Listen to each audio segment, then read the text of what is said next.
দুর্যোগ ত্রাণ মন্ত্রণালয়ের সাবেক সচিব শাহ কামালের বাসায় পাওয়া গেল বস্তাকে বস্তা টাকা।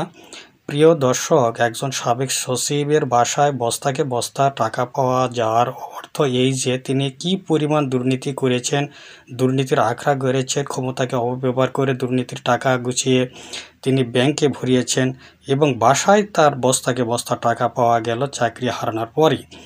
প্রিয় দর্শক, আপনারা দেখতেছেন টাকাগুলো। রুমটাতে অনেক টাকা বস্তা 3-3.5 বস্তা টাকা দেখছি বা আরো আর জায়গায় মুভ করতে দেয় নাই। তখন আমি বলছি এটা জব্দ তালিকা করে। আমি দেখছি অনেকগুলা ডলার দেখছি, তারপরে প্রাইস বন্ড দেখছি অনেকগুলা, তারপরে 1000 টাকার নোটগুলো ওনারা আগে সরিয়ে ফেলছে, সবার আগে ওগুলো আমাদের সামনেও আনতে দেয়। 3 দিন আগে থেকে ছেলেপেলে বলতেছিল এই বাসায় একটা ইলিগেল অ্যাক্টিভিটি হচ্ছে, কিছু লোকজন আসা যাওয়া হচ্ছে।